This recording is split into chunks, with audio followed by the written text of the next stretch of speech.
Hello and welcome to GameSpot's coverage of Play for All, our summer event where we cover all the latest and greatest in games.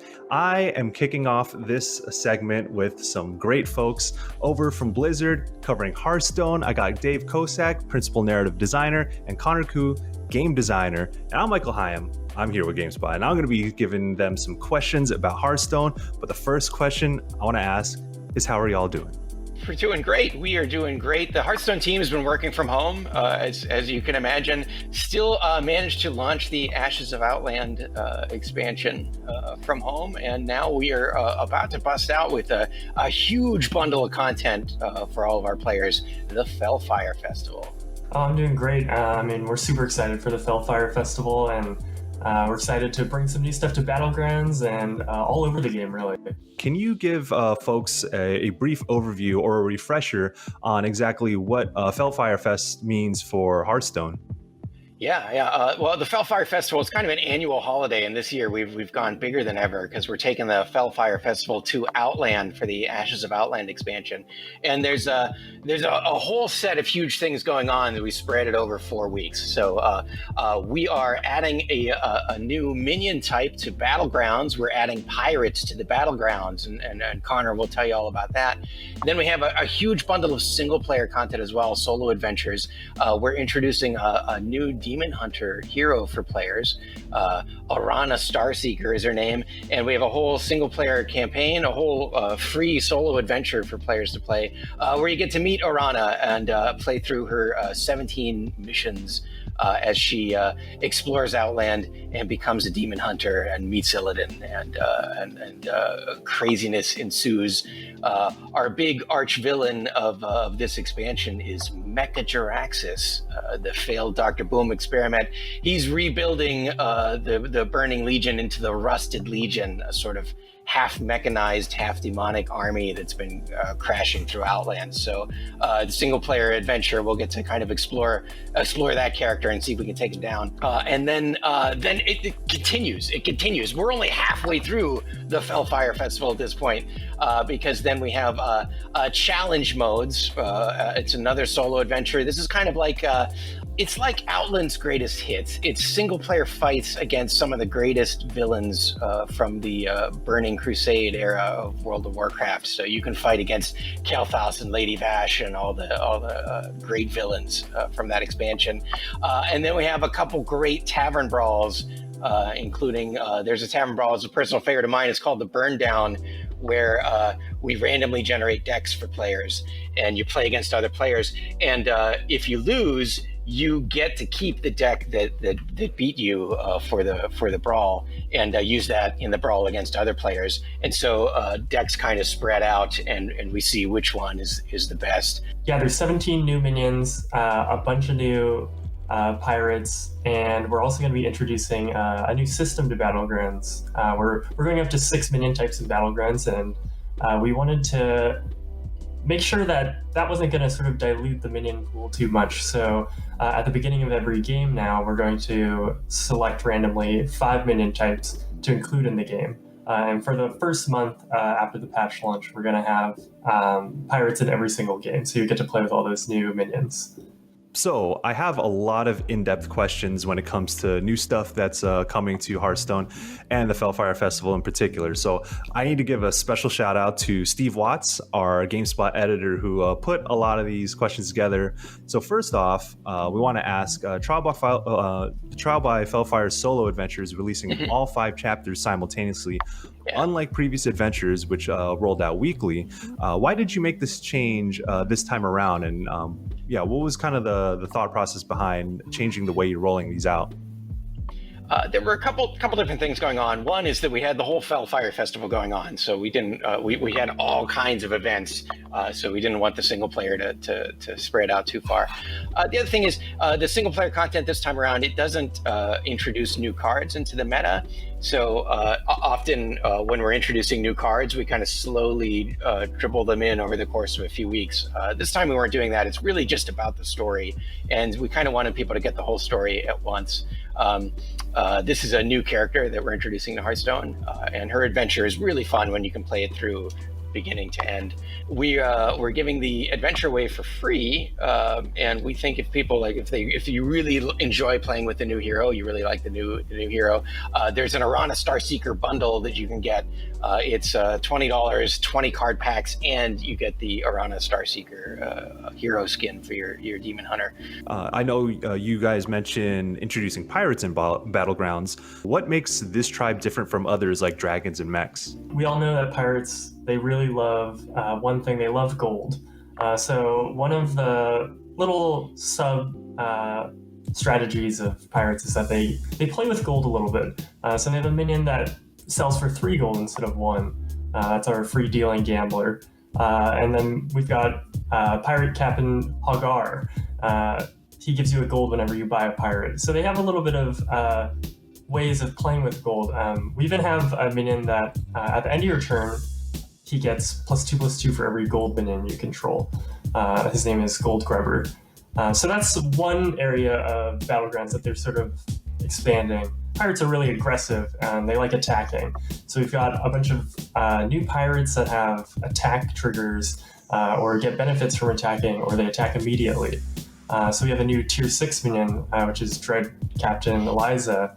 And whenever a friendly pirate attacks, she gives all your minions +1/+1.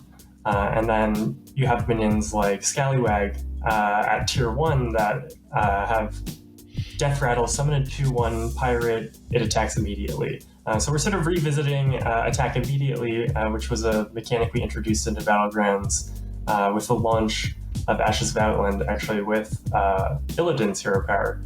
So we're using it for pirates here, and they get a lot of really interesting ways of sort of getting to attack first and benefiting from it.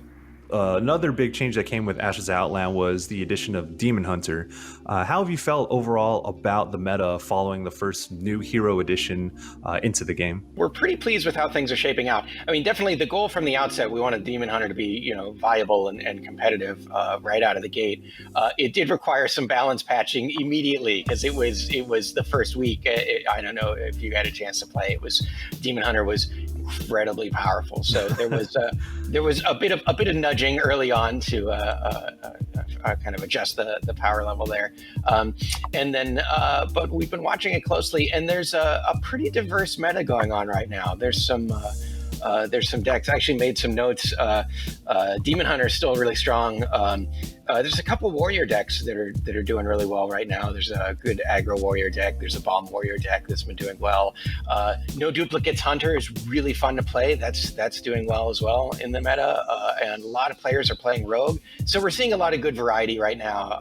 And we're at the halfway point of the Ashes of Outland cycle. And it's looking pretty good right now.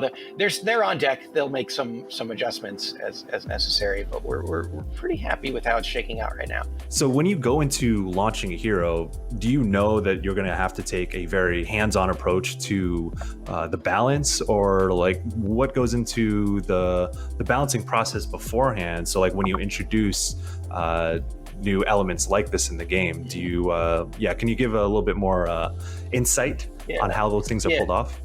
It's an interesting challenge for the card design team there. So we have like years of experience with the other 9 classes. We kind of know how they play out. With Demon Hunter, we did not have the years of experience. It was also a smaller deck size to be working, or a smaller card set size to be working with out of the gate. A, it had to be super fun to play, and B, wanted to be viable and competitive and powerful. So when you do this, you want to err maybe on the side of it being a little stronger than maybe you'd want, so that you can be ready to pull it back if you need to. And I think even with that in mind, it was a little stronger than we thought coming in. But that's okay. They were ready to do some tinkering right away, and I think it's at a good level right now. Kind of going back to Felfire Festival as a whole, this is like a big 4-week push with a lot of different stuff going on in relation to expansions, because like Hearthstone's been out since 2014, and there's been I think a pace of 3 expansions every year, which is obviously a lot of work to upkeep a game. So and also like including something like Battlegrounds and building that and incorporating that into the core part of the game. when it comes to like Felfire Festival and an event like this, how much time and effort goes into that in relation to kind of the normal things that you, the quote unquote, the normal things that you do to keep Hearthstone going? It's kind of a relay race. So there's different parts of the design team that all focus on different parts of the game. So certainly we have a whole events team that works on our things like the tavern brawls, the holiday events, and it's kind of anchoring this event. As well as, and part of that is the missions team that works on the solo content. So the solo adventures we've been working on obviously for months. Right up until the wire, as it turned out. I think the gaming industry as a whole has evolved a lot in terms of the emphasis on live service games, and absolutely, it's been huge. And obviously, like Blizzard has been on top of that for a very long time. But has the shift in industry changed things for the Hearthstone team since its inception? That's an excellent question. Honestly, as a designer, you're always sort of focused on your game and what your audience is doing, and trying to make sure that their experience is the best it can be.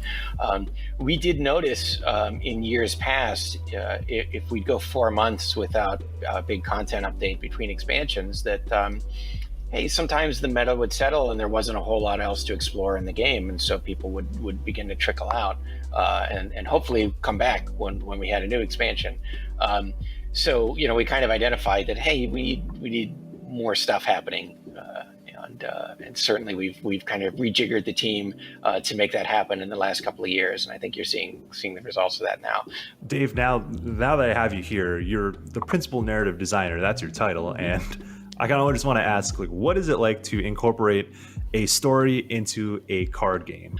Something I learned when I joined the Hearthstone team, I guess it's almost 4 years ago now, is sort of how to find the space to put narrative into the game in a way that makes sense. And there actually is a lot of storytelling space.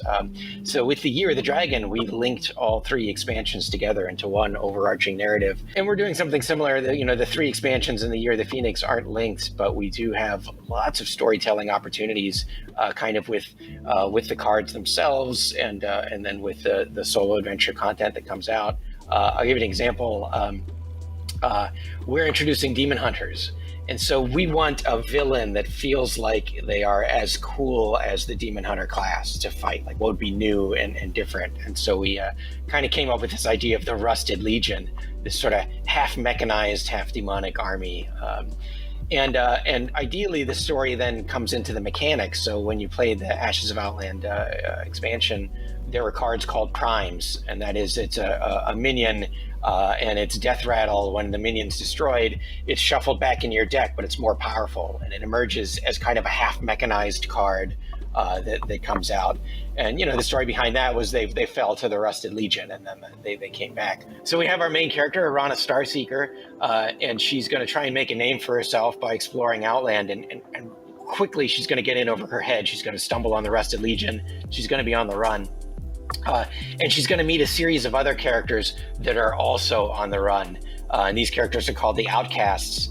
And as you can imagine, they use the Outcast mechanic from the Ashes of Outland set. So it's fun because you meet these characters in the context of the set. When you rescue them, they get shuffled into your deck, and then they'll kind of continue with you through the adventure. When you train to become a demon hunter, all those cards also become demon hunter cards, and now you become a demon hunter, and you still have your buddies in your deck with you. And so you kind of have the storyline behind these cards as they follow you through the adventure. With Felfire Festival, there's so much going on. So if there's anything you guys want to communicate about it, let us know right here, right now. Yeah, so we've got so much content coming in the Felfire Festival.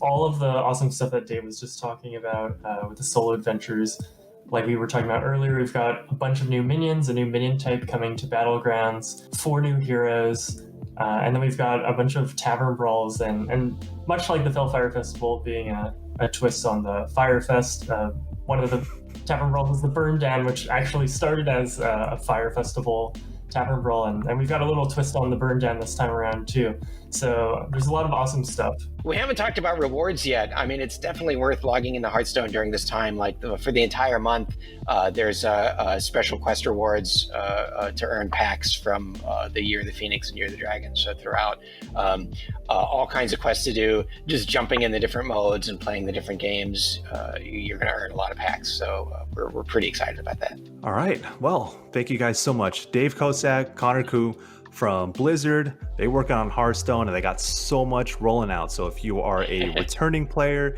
if you haven't played yet, this game's been out for a while, get on your phones, get on your tablet, get on your PCs. Yeah, and I want to thank all of you for watching, for giving us your time and attention, for GameSpot's Play for All, because we have so much great coverage coming to you in lieu of E3.